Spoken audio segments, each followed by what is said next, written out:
Assalamualaikum warahmatullahi wabarakatuh. Saya Dina Ayu Rahma Ilmiana, mahasiswa Magister Pendidikan Bahasa dan Sastra Indonesia Universitas Mula Warman. Kali ini saya akan membahas tentang sastra horor. Sastra horor adalah karya sastra yang membahas tentang magic, mistis, hantu, dan juga legenda.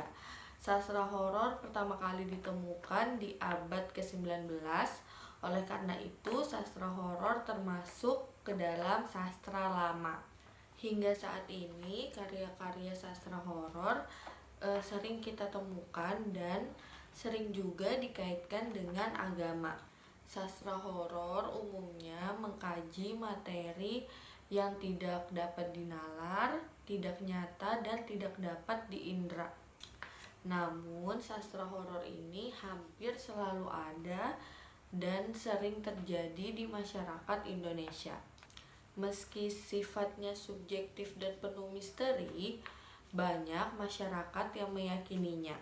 Objek budaya sastra horor biasanya tidak jauh dari barang-barang peninggalan kerajaan kuno seperti relief, prasasti, dan benda lainnya.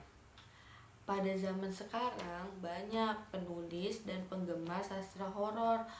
Oleh sebab itu, penikmat sastra horor setiap tahunnya selalu meningkat. Bentuk sastra horor yang kita nikmati sekarang yaitu berbentuk sastra horor fantasi atau imajinasi dari penulis.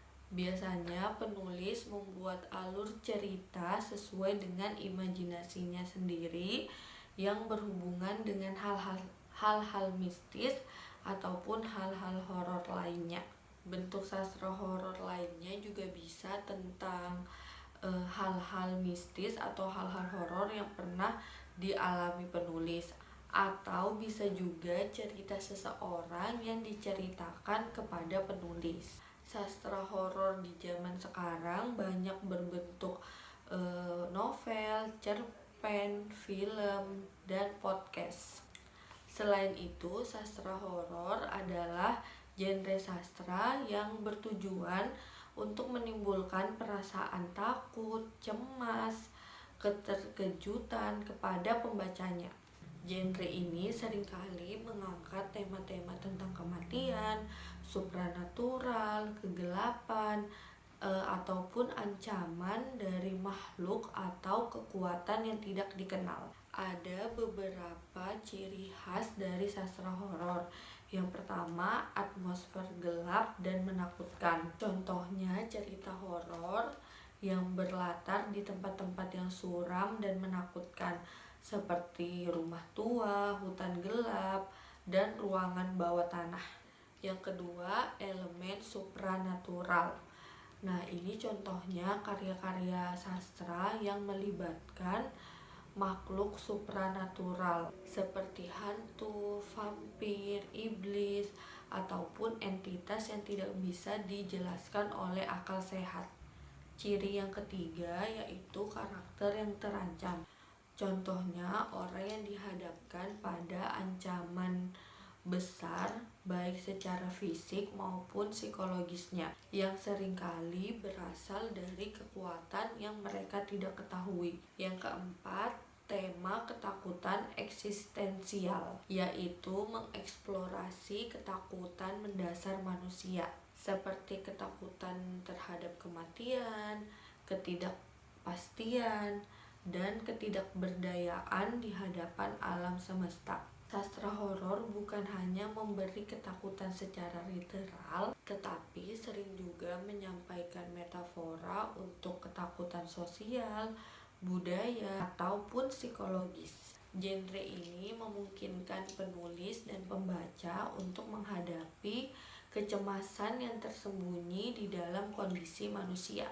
Ada beberapa paradigma yang dominan di dalam sastra horor, yaitu paradigma sosial dan kultural.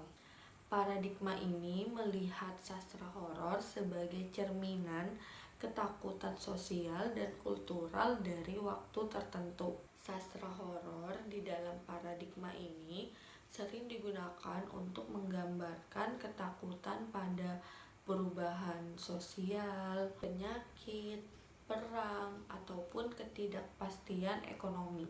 Kemudian ada paradigma gotik. Paradigma gotik adalah salah satu fondasi utama sastra horor dengan fokus pada suasana-suasana gelap, lokasi-lokasi menyeramkan, dan tema-tema seperti kematian. Elemen-elemen khas yang termasuk dalam paradigma ini termasuk kastil-kastil angker, pahlawan yang tersesat, serta narasi yang melibatkan misteri ataupun kutukan keluarga. Dan yang terakhir adalah paradigma postmodern. Dalam era postmodern, sastra horor seringkali mengaburkan batas antara realistis dan juga fiksi untuk menghadirkan dunia yang tidak stabil dan penuh ambiguitas. Paradigma ini juga mengeksplorasi bagaimana karya sastra berfungsi sebagai media untuk kritik sosial dan politik.